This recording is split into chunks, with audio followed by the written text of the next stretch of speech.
Hi guys! For today's video, let's talk about Constitution. Yes, Constitution.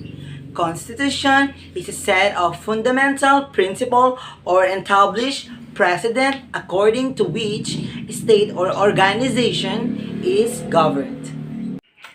The Constitution of the Philippines, the supreme law of the Republic of the Philippines, has been in effect since 1987.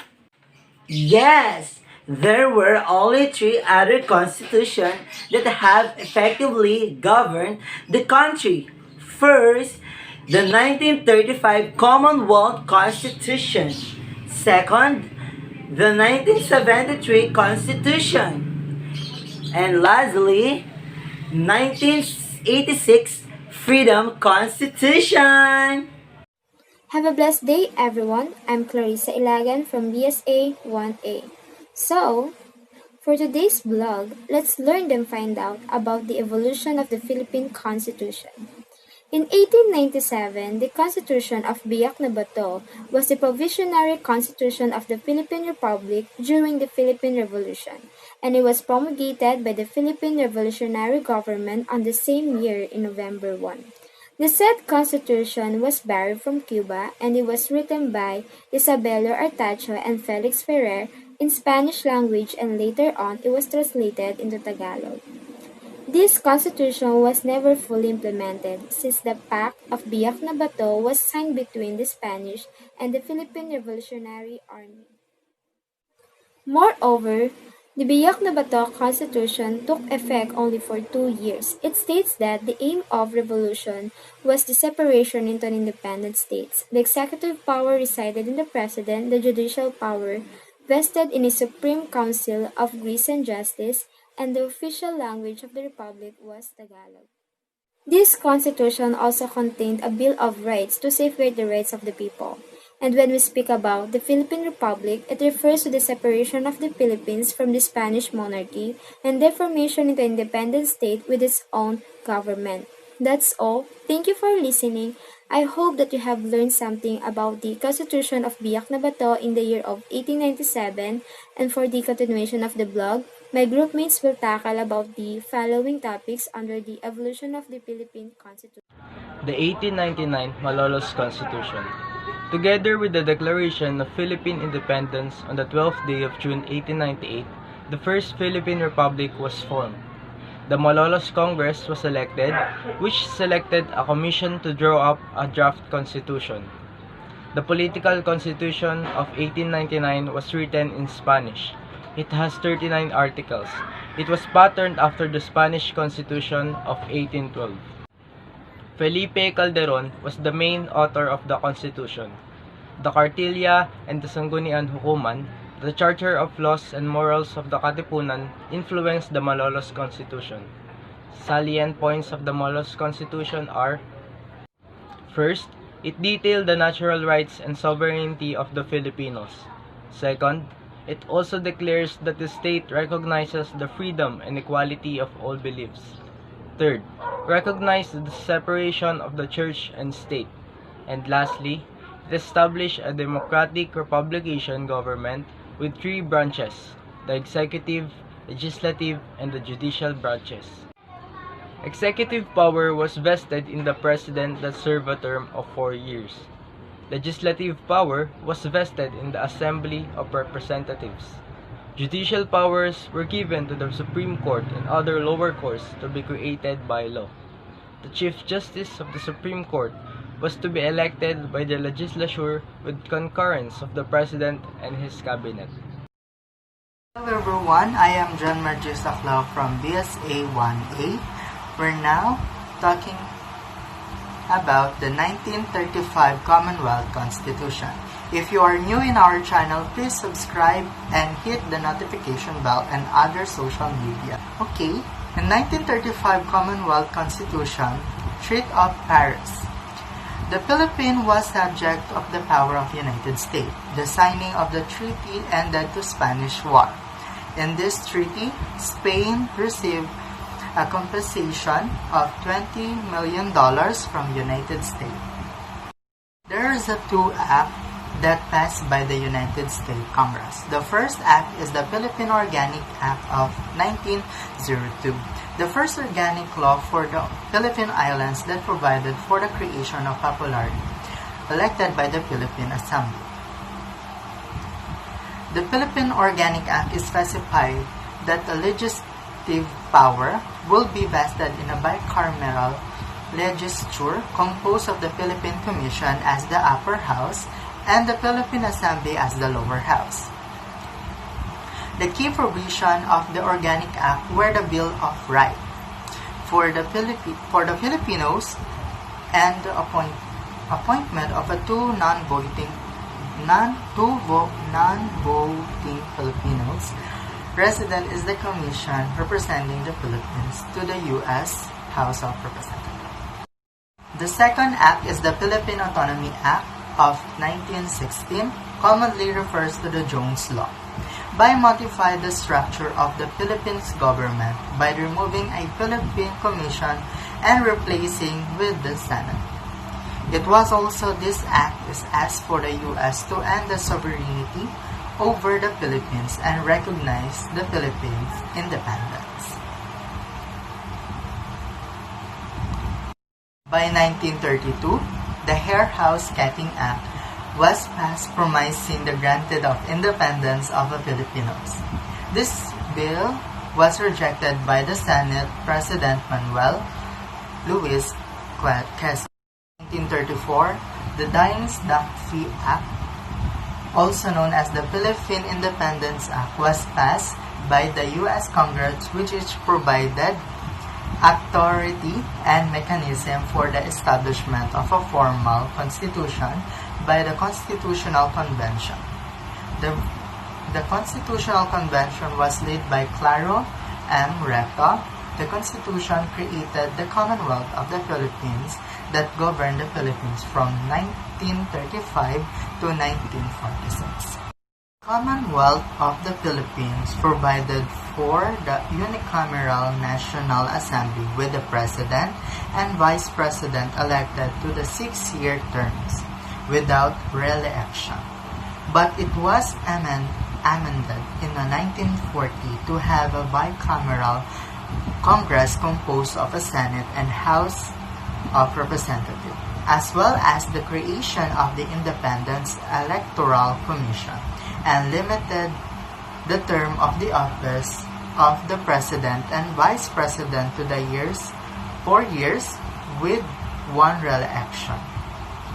Right to suffrage was afforded to the male citizens of the Philippines who are 21 years of age and over who are able to read and write. This was later extended to the female citizens after 2 years. The dominant influence of the Constitution was the Americans. Manuel Luis Quezon was elected as the President of the Commonwealth. The Commonwealth was briefly interrupted by the events of World War II. After the liberation of the Philippines was declared an independent republic on 4th July 1946. That's all for today. I hope you learned about our topic, and the next part will be to our collaboration. I hope you will learn about it. Good day, everyone. My name is Ishmael G. Alfonso from BSA-1A. And for today, we will tackle the 1973 Constitutional Authoritarianism. Authoritarianism is a form of government characterized by the rejection of political plurality, the use of a strong central power to preserve the political status, and reduction in the rule of law, separation of powers, and democratic voting. So, 1973 Constitutional Authoritarianism. In 1967, the Philippine Congress passed a resolution calling for a constitutional convention to change the 1935 Constitution. The president then was Ferdinand E. Marcos, elected 2 years earlier. Marcos won the re-election in 1969 in a bid boosted by campaign overspending and use of government funds. And Carlos P. Garcia was elected as the convention president and was succeeded by another president. The name is Diosdado Macapagal. Before the convention finished its work, martial law was declared. The growing communist insurgency was cited as the reason for the martial law. Some delegates of the Constitutional Convention were placed behind bars. Others went into hiding or were voluntarily exiled. And Marcos dictated the direction of the convention by providing provision of the Constitution that benefited its presidency. The Constitution was supposed to introduce a parliamentary style of government, where legislative power was vested in a unicameral National Assembly. Its members are elected to a 6-year term. The president would serve a 6-year term and could be re-elected to an unlimited number of terms. The executive power was relegated to the Prime Minister, who was also the head of government and Commander-in-Chief of the Armed Forces. Presidential Decree Number 73 set the date of the plebiscite to ratify or reject the proposed constitution. And instead of plebiscite, citizen assemblies were held. Through the citizen assemblies, the people will vote by hand whether to ratify the Constitution, suspend the convening National Assembly, and continue the martial law or place a moratorium on election for several years. And in January 17, 1973, President Marcos issued a proclamation announcing that the proposed constitution had been ratified by an overwhelming vote of the citizen assemblies. And the constitution was amended several times. In 1976, the citizen assemblies decided to allow the continuation of martial law.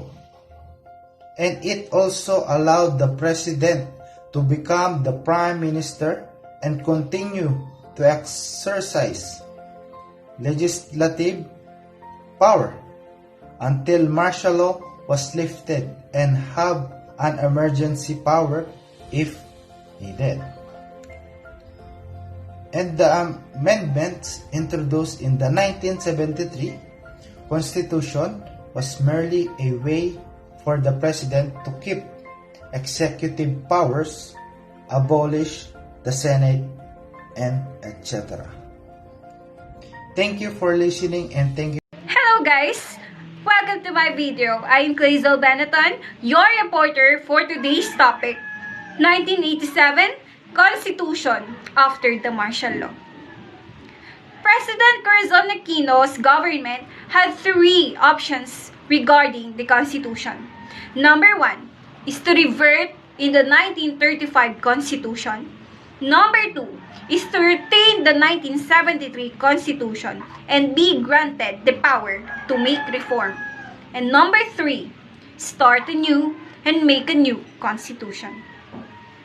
In March 1986, President Aquino proclaimed a transitional constitution to last for a year while a constitutional commission drafted a new constitution. The transitional constitution was called as the Freedom Constitution. The Constitutional Convention was composed of members appointed by the President from the varied backgrounds and representations. The new Constitution was adopted on February 2, 1987.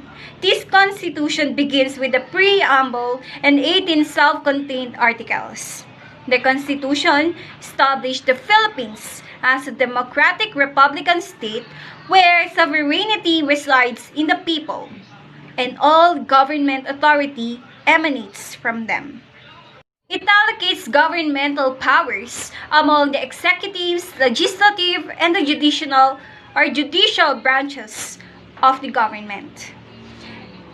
The executive branch is headed by the President and his cabinet, who he appoints, and the President is the head of the state and the chief executive, but his power is limited by significant checks from the two other co-equal branches of government.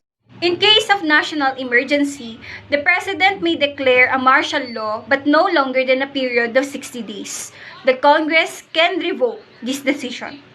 The President and the Vice President are elected at large by direct vote, serving a single 6-year term.